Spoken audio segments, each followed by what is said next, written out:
తెలంగాణ రాష్ట్రం విడిపోయినప్పుడు నువ్వు పోయి చంద్రబాబు నాయుడు దగ్గర వంగి వంగి సంతకం పెట్టి 512 టీఎంసీలు ఆంధ్రప్రదేశ్ తీసుకోండి 299 టీఎంసీలు నాకు సరిపోతాయని సంతకం పెట్టింది నువ్వు కాదా? ఇవాళ కాగితాలని శాసనసభ ముందు పెడతా నువ్వు చర్చకు సిద్ధంగా ఉన్నావా? 10 ఏళ్లలో ఏ ఒక్కరోజు కూడా కాగితాలు రాసుకొని పంపకాలు చేసుకున్నా 299 టీఎంసీ నీళ్లు ఎన్నడూ వాడలే. 200 టీఎంసీలు కూడా నికరంగా ప్రతి సంవత్సరం వాడలే. కేటాయింపులు 68% పరివాహక ప్రాంతం తెలంగాణ ప్రాంతంలో ఉంది. ఓన్లీ 32% ఆంధ్రప్రదేశ్లో ఉంది. ఆ లెక్క ప్రకారం అంతర్జాతీయ జల విధానంలో 555 టీఎంసీలు తెలంగాణ రాష్ట్రానికి రావాలి. కానీ ఆంధ్రప్రదేశ్కి 512 టీఎంసీలు ఇచ్చి తెలంగాణకు కేవలం 299 టీఎంసీలు సంతకం పెట్టి శాశ్వతంగా తెలంగాణకు మరణ శాసనం రాసింది చంద్రశేఖరరావు కాదా?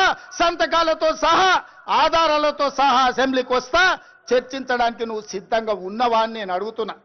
ఆనాడు నువ్వు ముఖ్యమంత్రి ఉన్నప్పుడే రాయలసీమలో ముచ్చుమరి కట్టింది చంద్రబాబు నాయుడు, నిజం కాదా?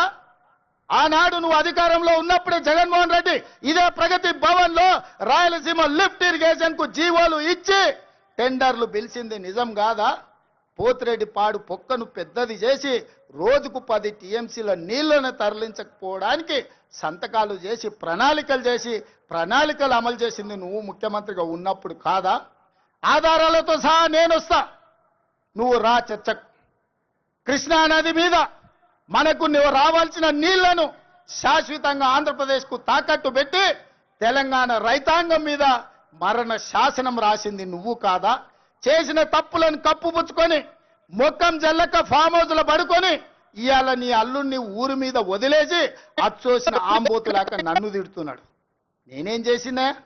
నేను వచ్చినాక సీతారామక్క నీటికి 65 టీఎంసీల కేటాయింపులు తీసుకొచ్చిన. ఇవాళ సమ్మక్క సారలమ్మ ప్రాజెక్టు నీటి కేటాయింపుల కోసం మోడీతో కొట్లాడుతున్నా. నువ్వు వదిలేసిన తుమ్మిడి ఏటిని ఇవాళ ఎట్లయినా కట్టి ఆ తుమ్మిడి ఏటి ద్వారా శ్రీపాద ఎల్లంపల్లి శ్రీరామ్ సాగర్ కు నీళ్లు తెచ్చి ఈ రోజు ఉత్తర తెలంగాణను సస్యం సామలం చేయాలని నేను ప్రయత్నం చేస్తున్నా. నువ్వు ఆపేసిన పాలమూరు కావచ్చు, నువ్వు ఆపేసిన కల్వకుర్తి కావచ్చు, నువ్వు వదిలేసిన నెట్టంపాడు కావచ్చు, నువ్వు నిర్లక్ష్యం వహించిన బీమా ప్రాజెక్టులను పూర్తి చెయ్యాలని ఈ రోజు నేను నిరంతరం ప్రయత్నం చేస్తున్నా. నీ తప్పిదాలను కప్పిపుచ్చుకోవడానికి ఎవడు చెప్పిండంట ఆయనకు, నీకిగా సంజీవిని గోదావరి జలాలే అని, సచ్చినోని బతికిచ్చేది గోదావరి జలాలే అని. అసెంబ్లీ అప్పుడు అధికారం పోయింది, పార్లమెంట్ అప్పుడు డిపాజిట్లు పోయినాయి, 0 వచ్చింది. శాసన మండలికి వచ్చే వరకల్లా పోటీ చేయడానికి అభ్యర్థులు దొరకలేదు. తెలంగాణలో పార్టీ చచ్చిపోయింది, సచ్చిన పాము. ఆ సచ్చిన పాము ఈరోజు గోదావరి జలాల సెంటిమెంటుతోని ఇవాళ మంటలు పెట్టి తెలంగాణలో పార్టీ మళ్ళీ బతుకుతుందట. ముందుగాల చూసిరానికి అల్లుని పంపించినాడు, ఎట్లున్నదో చూసిరాపో నేను మళ్ళీ వస్తా అని. ఎట్లకెళ్ళి వస్తావు? తెలంగాణ రైతాంగం అంతా ఎడ్డోళ్ళు అనుకుంటున్నావా, గుడ్డోళ్ళు అనుకుంటున్నావా చంద్రశేఖరరావు? అందుకే ఇవాళ తెలంగాణ రైతాంగం పక్షాన నేను ఈరోజు ఆనాటి ముఖ్యమంత్రికి ఈరోజు నేను సవాలు విసురుతున్నా. మీరు స్పీకర్ గారికి లేఖ రాయండి, శాసనసభ సమావేశాలను ఏర్పాటు చేద్దాం. గోదావరి జలాల మీద ఒకరోజు, కృష్ణానది జలాల మీద ఒకరోజు చర్చ పెడదాం. గోదావరి జలాలను తరలించకపోమ్మన్నది ఎవరు? రాయలసీమను రతనాల సీమ చేస్తాన్నది ఎవరు? ఈ రోజు సంపూర్ణంగా చర్చలు చేద్దాం. నేను తప్పు చేసినట్టు ఒక్క కాగితం చూపించినా, నేను మా ఉత్తమ్ కుమార్ రెడ్డి గారు ఆంధ్రప్రదేశ్ ప్రణాళికలు రచించినప్పుడే కేంద్ర ప్రభుత్వానికి ఫిర్యాదు చేసినాం, కేంద్ర ప్రభుత్వానికి చెప్పొచ్చినాం గట్టిగా, మీరు వాళ్ళకు సహకరిస్తే సుప్రీంకోర్టులో కలుసుకుందాం, మీ సంగతి వాళ్ళ సంగతి అక్కడ తేలుస్తామని చెప్పొచ్చింది మేము. మా చిత్తశుద్ధిని నువ్వా ప్రశ్నించేది?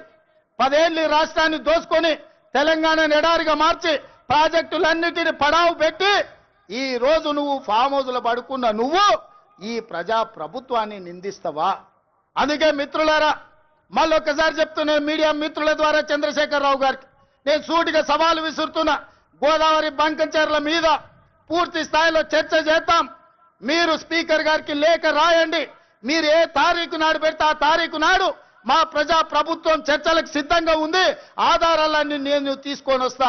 తెలంగాణ ద్రోహులెవరో, గోదావరి జలాల దొంగలెవరో శాసనసభలోనే తేలుస్తాం. నీకు నీ అల్లునికి చిత్తశుద్ధి ఉంటే చర్చకు తీసుకొని రా, అప్పుడు మాట్లాడదాం తప్ప అబద్ధాల ప్రచారంతోని ప్రజల్ని మభ్యపెడతామంటే ఈడెవడు ఊరుకునేవాడు లేడు. అప్పుడంటే పెద్ద మనిషి జానారెడ్డి గారు నీతో ఎందుకులే అనుకున్నాడు.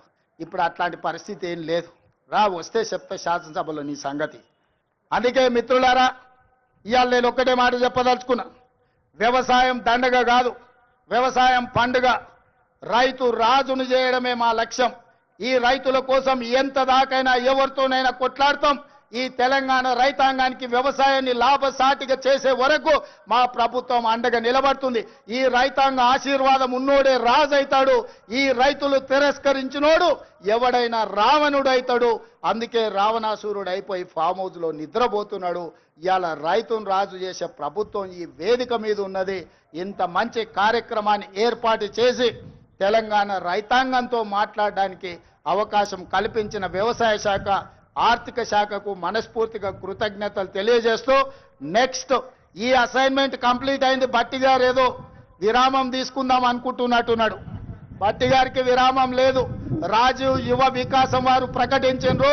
రాబోయే రోజుల్లో రాజీవ్ యువ వికాసమే మన ఛాలెంజ్. నెక్స్ట్ రాజీవ్ యువ వికాసాన్ని ముందుకు నడిపించి యువకులను ఆదుకునే ప్రణాళికలు సిద్ధం చేసుకొని మీ ముందుకు వస్తాం. మీ ఆశీర్వాదం పొందుతాం. ఇంతకు ముందే నేను గాంధీ భవన్లో ఒక మాట చెప్పిన. 94 నుంచి 2004 2 సార్లు టీడీపీ అధికారంలో ఉంది. 2004 నుంచి 2014 వరకు కాంగ్రెస్ పార్టీ 2 సార్లు అధికారంలో ఉంది. 2004 నుంచి 2023 వరకు 2 సార్లు టీఆర్ఎస్ అధికారంలో ఉంది. 2023 నుంచి 2033 వరకు 2 సార్లు మనమే అధికారంలో ఉంటాం. ఈ 10 ఏళ్లు వ్యవసాయాన్ని పండుగ చేస్తాం. మీరు అండగా ఉండాలి, ఆశీర్వదించాలి. మిమ్మల్ని అందరినీ గుండెల్లో పెట్టి చూసుకునే బాధ్యత కాంగ్రెస్ పార్టీ సోనియమ్మ తీసుకుంటుందని తెలియజేస్తూ మీ అందరి దగ్గర సెలవు తీసుకుంటున్నాను.